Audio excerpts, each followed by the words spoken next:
Hello बच्चों, आज मैं जो टॉपिक लेके आया हूँ basic concept of organic chemistry का है। और basic concept of organic chemistry, यही से ऑर्गेनिक केमिस्ट्री का जो कन्फ्यूजन होता है, फर्स्ट टाइम जो है हम लोग जो है स्ट्रक्चर बनाना सीख जाएंगे। और वहीं से स्ट्रक्चर से, जब तक हमको ऑर्गेनिक केमिस्ट्री में स्ट्रक्चर नहीं आएगा तब तक हम लोग कुछ नहीं कर पाते हैं। इसलिए सबसे पहले हमको स्ट्रक्चर आना चाहिए, क्योंकि हम लोग 11th में जब जाते हैं तो ये सब 10th की ही चीज़ होती है। लेकिन 10th में क्या किया जाता है, 10th में टीचरों द्वारा आपको सिंगल बॉन्ड का फॉर्मेशन बता देगा, एल्केन का फॉर्मेशन बता देगा, लेकिन एल्कीन और एल्काइन का फॉर्मेशन नहीं बता पाता है, क्योंकि उसमें डबल बॉन्ड और ट्रिपल बॉन्ड फॉर्मेशन होता है। तो सबसे पहले हम ऑर्गेनिक केमिस्ट्री किसे कहते हैं? ऑर्गेनिक केमिस्ट्री में सिर्फ हम कार्बन और हाइड्रोजन डेरिवेटिव्स के बारे में अध्ययन करते हैं। तो कहते हैं compound containing carbon and hydrogen derivatives is called hydrocarbons. Hydrocarbons में देखेंगे तो carbon compound containing carbon and hydrogen is called hydrocarbons। ठीक है, ये हो जाता है। सबसे पहले हम लोग कार्बन और हाइड्रोजन से रिलेटेड चीजों इसमें पढ़ना होता है। सबसे पहले हमको पढ़ना है कि सिंगल बॉन्ड फॉर्मेशन क्या होगा, डबल बॉन्ड फॉर्मेशन क्या होगा, ट्रिपल बॉन्ड फॉर्मेशन क्या होगा। सबसे पहले हमको ये पढ़ना होगा जो सिंगल बॉन्ड फॉर्मेशन होगा एल्केन होगा, डबल बॉन्ड को एल्कीन बोला जाता है और ट्रिपल बॉन्ड को एल्काइन बोला जाता है। तो हम लोग सबसे पहले देखेंगे C1। यहाँ देखेंगे C1 को हम लोग मिथ बोलते हैं, ना कि मिथेन, मिथ बोलेंगे मिथ। C2 को इथ, C3 को प्रोप, C4 को ब्यूट, C5 को पेंट, C6 को हेक्स, C7 को ऑक्ट, C7 को हेप्ट, C8 को ऑक्ट, C9 को नोन, C10 को डेक बोलते हैं। अब सबसे पहले हम चलेंगे एल्कीन क्या है। इसमें सबसे पहले हमको कार्बन के बारे में बताते हैं। कार्बन क्या होता है? कार्बन के अगर इसके गुण के बारे में बात करें तो टेट्रावैलेंट फॉर्म करता है। Carbon is tetravalent formation and bond angle is 109 degree and 104 degree is the rotation value and sp3 hybridization is formed. So now the carbon is the form for the 6 carbon atomic number is the 6 and 4 electron in the outermost orbit. Now the 4 electron in the outermost orbit and the total number of the atoms is equal to 6. 6 electron in the axis for the total number of atoms. So the 4 number of electron present in the outermost orbit to the achieve of the stability in the 4 electron to the fulfill of the octet. So इसमें क्या करते हैं, Lewis dot के माध्यम से इसको बताना चाहेंगे तो 1 2 3 और ये 4। तो इसको हर एक चीज केमिस्ट्री में क्या होता है, केमिस्ट्री चाहता है कि हर एक चीज, हर एक एलिमेंट जो है वो चाहता है स्टेबल बन जाए, स्थिर हो जाए।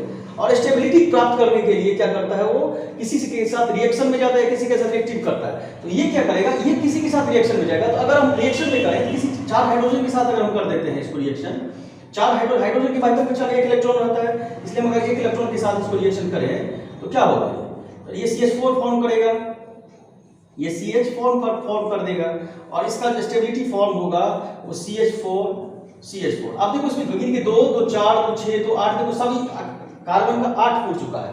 लेकिन hydrogen is the exceptional case only for the duet formation. Hydrogen क्या करता है, डुएट फॉर्म करता है, ना कि ऑक्टेट फॉर्म करता है। हाइड्रोजन का सिर्फ 2 ही इलेक्ट्रॉन हो सकता है। अगर भाई ये इसके साथ लगे तो ये भी नहीं इसके साथ लेगा, इसलिए इसका क्या फॉर्म होगा, डुएट फॉर्म। तो हम लोग देखेंगे तो इसका जो अगर डुएट फॉर्म हो रहा है, इसका बॉन्ड एंगल कितना होगा, इसका जो बॉन्ड एंगल होता है 100 बॉन्ड एंगल, ये होता है इसका बॉन्ड एंगल 109 डिग्री के लमसम में होता है। और इसमें ये टेट्रावैलेंट फॉर्म करता है, टेट्रावैलेंट शेप फॉर्म करता है। ठीक है, ये टेट्रावैलेंट करता है। इसका हाइब्रिडेशन, अगर हम हाइब्रिडेशन को शॉर्टकट मेथड से अगर हम IIT JEE और नीट की प्रिपरेशन से देखना चाहे तो इसका अगर हम sp3 हाइब्रिडेशन निकालना चाहे, इसका हाइब्रिडेशन कैसे निकलेगा, तो उसको शॉर्ट ट्रिक के माध्यम से एडिशन मेथड से अगर देखेंगे तो CH4 का क्या हो जाएगा, कार्बन के माध्यम के साथ कितना इलेक्ट्रॉन है तो 4, और इसका वैलेंसी भी क्या होगा 4, और इसका 1 into 4 कितना हो जाएगा 4 + 4 = 8। क्या कहता है, अगर 1 से 9 तक रहेगा उसके एडिशन वैल्यू, तो उसको हम लोग 2 से वैल्यू लगाते हैं। तो क्या करेगा, इसको कर देगा 4 टोटल नंबर ऑफ एटम 4 हो गया, क्या होगा S का 1 और P का 3 बराबर sp total number of atom 4 हो जाएगा, इसलिए sp3 हाइब्रिडेशन ये फॉर्म करता है कार्बन। तो हम अभी तक समझ गए कि कार्बन जो है, और इसके बाद हाइड्रोजन डेरिवेटिव से ही क्या करते हैं, ऑर्गेनिक केमिस्ट्री का पढ़ा है, तो कार्बन के बारे में स्टेबिलिटी कार्बन हमको पता होना चाहिए, sp3 हाइब्रिडेशन फॉर्म करता है। और हाइड्रोजन जो है, हाइड्रोजन इलेक्ट्रोपॉजिटिव एलिमेंट है, वो एक हाइड्रोजन इलेक्ट्रॉन जो उसमें पॉजिटिव आयंस रहता है। अब हम चलेंगे इसमें stability of the carbon atom, और इसको हम लोग कैसे बनाना है इसको बताएंगे, और एल्कीन एल्काइन का डेरिवेशन पढ़ेंगे। सबसे पहले हम लोग एल्कीन एल्काइन देखेंगे, इधर देख लेंगे C1 = meth, C2 = meth, C3 = prop, C4 = but, C5 pent, C6 hex, C7 hept, C8 oct, C9 non और C10 डेक होता है। अब चलते हैं एल्केन की तरफ।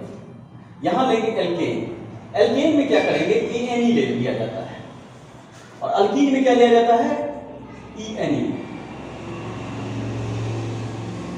और अल्काइन होता है अल्काइन, इसमें YNE दिया है। इसमें ANE का जोड़ होता है, इसमें ENE का जोड़ होता है, इसमें YNE का जोड़ होता है।